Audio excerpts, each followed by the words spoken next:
بسم اللہ الرحمن الرحیم۔ میرا نام ہے عمر فاروق اور آپ دیکھ رہے ہیں میرا چینل حافظ عمر۔ ناظرین، آج کی اس ویڈیو میں ہم ایک انتہائی اہم اور دلچسپ موضوع پر بات کریں گے جو ایک پیچیدہ موضوع ہے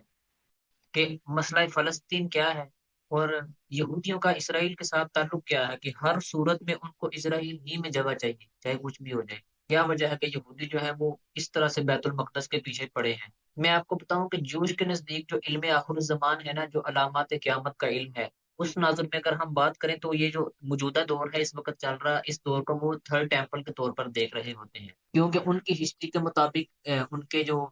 ٹیمپل تھا اس کو پہلے جس کو حضرت سلیمان علیہ السلام نے تعمیر کیا، وہ ٹیمپل تھا یا ہیکل تھا، ان کی جو مسجد تھی جو بھی تھا، اس کو پہلے سلیمان علیہ السلام نے تعمیر کیا۔ تو اس کو پہلے ایک بادشاہ نبوکت نظر نے جو ہے 586 میں اس کو ڈسٹرائے کر دیا، تباہ کر دیا اس کو۔ نبوکت نظر جو ہے وہ ایک مجوسی بادشاہ تھا۔ اس کے بعد حضرت عیسیٰ علیہ السلام کے رفع السماء کے 70 سال کے بعد جو ہے نا وہ اس جگہ کو دوبارہ اے، روم کے ٹائٹس نبی بادشاہ نے اس کو دوبارہ ڈسٹرائے کر دیا۔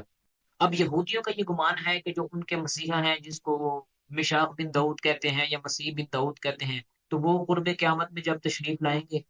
تو یہ تھرڈ ٹیمپل جو ہے نا یہ ری بلڈ ہوگا، اور اس لیے وہ چاہتے ہیں کہ اس پورے خطے کو جو ہے نا دوبارہ وہ ریکیپچر کرے۔ 1917 میں فرسٹ ورلڈ وار کے بعد اس کے نتیجے میں جو ہے نا 2000 سال کے بعد جو ہے نا یہودی اس خطے میں داخل ہوئے ہیں۔ 1923 کو سلطنت عثمانیہ ٹوٹ گئی۔ 1947 میں جب بیت المقدس کو جو ہے وہ یوکے کے پاس رکھا گیا، انہوں نے 1947 کے ریزولوشن کے مطابق جو ہے نا ورلڈ زائنسٹ فاؤنڈیشن کو خط لکھا، اور اس خط میں یہ لکھا کہ ہم یہ جو خطہ ہے نا، یہ اسرائیل اور فلسطین، یہ سارا ایریا، یہ ہم آپ کو جیوش کو خط لکھا کہ یہ ہم آپ کو جیوش ہوم لینڈ کے طور پر دے رہے ہیں۔ 1948 میں جو ہے وہ پھر اسرائیل کا، پاکستان کے 1 سال کے بعد اسرائیل کا قیام عمل میں آ گیا، جبکہ یونائٹڈ نیشنز کی ریزولوشن کے مطابق اس پورے خطے کو 2 حصوں میں تقسیم ہونا چاہیے تھا، لیکن چونکہ اس وقت جو پاور ہے وہ ان کے یوکے کے پاس تھی، تو اس لیے انہوں نے اسی پاور کو استعمال کرتے ہوئے جو ہے وہ اس کو پورے کا پورا خطہ جو ہے وہ زائنسٹ کے حوالے کر دیا۔ لیکن اگر آج کی ہم موجودہ حکومت کی، اسرائیل کی بات کریں یا اس سے پہلے جو بھی حکومت تھی، انہوں نے کبھی ٹو اسٹیٹ تھیوری جو ہے نا اس کی بات نہیں کی، انہوں نے ہمیشہ ون اسٹیٹ کا نعرہ ہی لگایا ہے، اور وہ یہی کہتے ہیں کہ یہ ون اسٹیٹ ہی ہے اور سارا کا سارا خطہ جو ہے یہ ہمارا ہے۔ کہ اگر ہم غور کریں نا تو یہودی جو ہے نا یہ بڑے چلاک ہیں، یہ اپنے علم آخر الزمان اور علامت قیامت کے علم کے مطابق جو ہے نا اپنے ڈیفینس اور اوفینس جو ہے نا اس کی اسٹریٹجی کو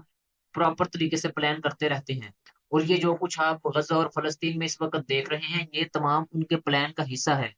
اور اسی طرح دا پرومس لینڈ کے حصے کو حاصل کرنا بھی ان کے گریٹر، جو ان کا گریٹر اسرائیل پلان ہے نا، یہ بھی اسی کا ایک پارٹ ہے۔ لیکن اگر ہمارے مسلمانوں کو یہ بات سمجھ نہیں آ رہی تو یہ اس میں ہماری اپنی کوتاہی ہے۔ نبی صلی اللہ علیہ وسلم نے تو ہمیں جو ہے نا قرآن و حدیث کے ذریعے ہم پر یہ باتیں پہلے ہی بالکل واضح کر دی تھی،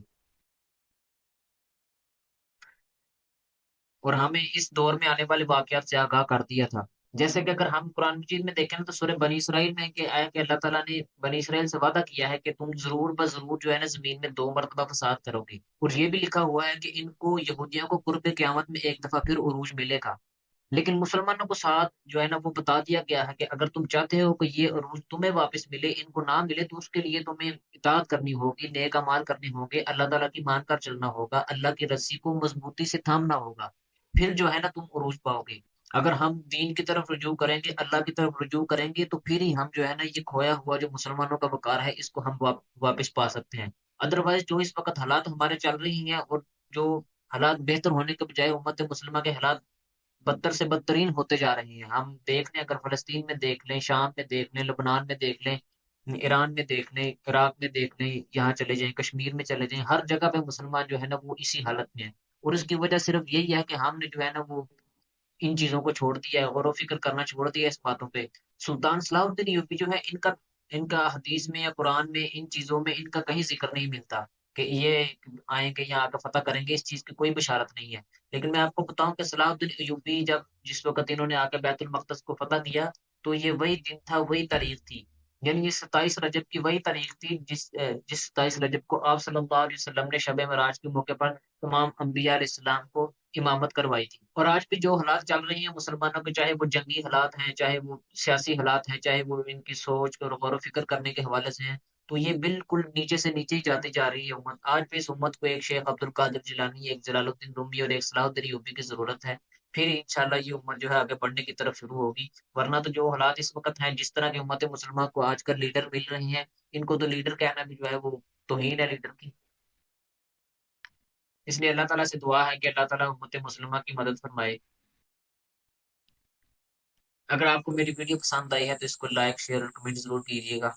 اگر آپ نے ہمارا چینل سبسکرائب نہیں کیا تو کر لیجیے گا، تاکہ آئندہ آنے والی ویڈیوز آپ کو مل سکیں۔ جزاک اللہ۔